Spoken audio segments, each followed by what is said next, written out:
कक्षा 10 की कविता कर चले हम फिदा। इसके कवि हैं कैफी आजमी। ये कविता युद्ध की पृष्ठभूमि पर बनी फिल्म हकीकत के लिए लिखी गई थी। ये एक गीत है मुख्य रूप से।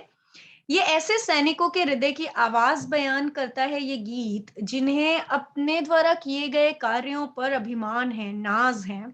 और इन सैनिकों को अपने देशवासियों से, अपने साथियों से कुछ अपेक्षाएं हैं।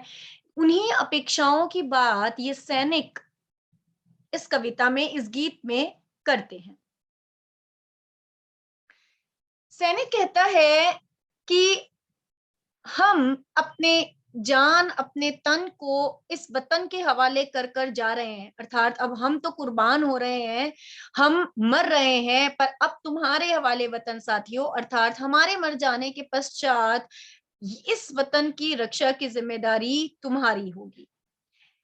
सैनिक कहते हैं कि हम विभिन्न विपरीत परिस्थितियों में देश की रक्षा करते गए, हमारी सांस थम रही थी, हम ऐसी स्थितियों में जी रहे थे जब हमारी नब्ज, हमारी धड़कनें भी जम रही थी, ऐसा लग रहा था। फिर भी देश की रक्षा में बढ़ते हुए कदम हमने रुकने नहीं दिए। कट गए सर हमारे तो कुछ गम नहीं, सर हिमालय का हमने ना झुकने दिया।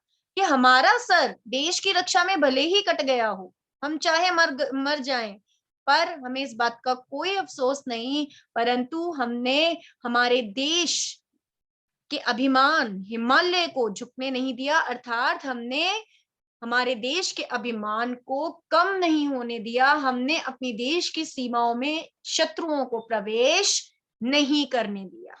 हिमालय प्रतीक है भारत के सम्मान का, भारत के गौरव का। मरते मरते रहा बांकपन साथियों, अब तुम्हारे हवाले वतन साथियों। कवि सैनिकों की जुबान कहते हैं और बताते हैं कि सैनिक कह रहे हैं कि मरते मरते भी हमारे हमारे अंदर की का जो बांकपन था, जो साहस और उत्साह था, वो कम नहीं हुआ। और हमारे जाने के बाद इस वतन की रक्षा की जिम्मेदारी तुम्हारी होगी देशवासियों, अब इसकी जिम्मेदारी तुम्हें उठानी होगी। सैनिक अपने दूसरे सैनिकों से और देशवासियों से आगे कहता है कि जिंदा रहने के लिए तो हमें बहुत से अवसर मिल जाएंगे, पर देश के लिए जान देने का मौसम, देश के लिए जान देने का, बलिदान हो जाने का अवसर रोज रोज नहीं मिलता। हुस्न और इश्क दोनों को रुसवा करे वो जवानी जो खून में नहाती नहीं। अर्थात कि जो जवानी है, जो युवा अवस्था है, उसमें हुस्न और इश्क ये स्थितियां तो सामान्य ही रहती हैं, परंतु ऐसी युवावस्था जो देश के लिए अपने खून को बलिदान करे, अपने खून को बहाए, ऐसा अवसर हमें बार बार नहीं मिलेगा। सैनिक कहते हैं क्योंकि सैनिक लड़ रहे हैं युद्ध भूमि पर, देश की सीमाओं पर, उनके रक्त से सभी तरफ लाल ही लाल रक्त भरा हुआ है, और उनके रक्त से सैनिक कह रहे हैं कि धरती भी दुल्हन की तरह दिखाई दे रही है, और हमारे जाने के बाद, हमारे मर जाने के बाद इस देश की रक्षा की जिम्मेदारी तुम्हारे ऊपर होगी। सैनिक आगे और अपेक्षाएं रखते हैं देशवासियों से, और वो कहते हैं कि राह कुर्बानियों की ना वीरान हो।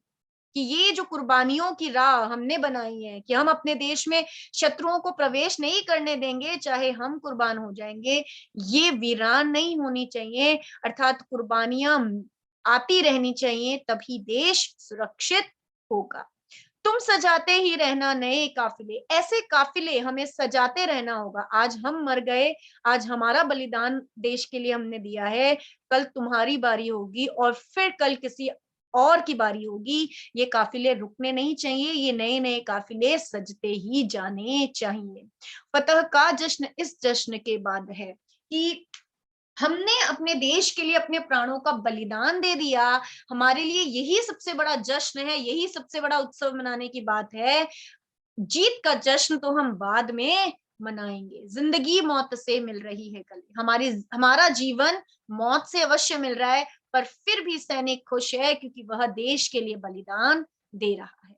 बांध लो अपने सर से कफन साथियों, अब तुम्हारे हवाले वतन साथियों। सैनिक कहते हैं कि अन्य देशवासियों को संबोधित करते हुए वो कह रहा है, सैनिक, कि अपने सर से कफन बांध लो, लड़ने के लिए, बलिदान हो जाने के लिए तैयार हो जाओ, अपने प्राणों को न्यौछावर कर देने के लिए तैयार हो जाओ, अपने सर से कफन बांध लो, क्योंकि अब देश की जिम्मेदारी तुम्हारे हवाले है, तुम्हारे सर पर है। सैनिक अपने साथियों और देशवासियों से कहता है कि अपने खून से एक ऐसी लकीर जमीन पर खींच दो, जमीन अर्थात देश की सीमाओं पर एक ऐसी लकीर खींच दो जैसे लक्ष्मण ने सीता के आगे लक्ष्मण रेखा खींच दी थी कि कोई भी रावण उसमें प्रवेश ना कर पाया था। ऐसे ही हमें भी अपने देश की सीमाओं पर अपने खून से लक्ष्मण रेखा खींच देनी होगी, ताकि कोई भी रावण, कोई भी शत्रु हमारे देश में प्रवेश ना कर पाए। सैनिक कहता है, अगर हमारे देश की तरफ कोई हाथ उठे, कोई नजर उठे, तो उसे भी तोड़ दो, उसे आगे ना बढ़ने दो। सीता माँ अर्थात हमारी धरती माँ के दामन को कोई छू भी ना पाए, ऐसा कार्य हमें करना होगा, ऐसी सुरक्षा हमें देनी होगी। सैनिक चाहता है कि हम देशवासी ही राम भी बन जाएं और लक्ष्मण भी बन जाएं और अपने देश की सुरक्षा की जिम्मेदारी खुद ही उठाएं। सैनिक सामान्य जनता से, नागरिकों से, देशवासियों से यह अपेक्षा कर रहा है कि हम तो मर रहे हैं, हमारा बलिदान देश की रक्षा करते हुए हो रहा है, हमारा खून बह गया है, परंतु हमारे जाने के बाद इस देश की सुरक्षा की जिम्मेदारी तुम्हारे ऊपर होगी। ये सिलसिला रुकना नहीं चाहिए, क्योंकि देश को अगर शत्रुओं से बचाना है तो हमें बलिदान निरंतर देते ही रहना होगा।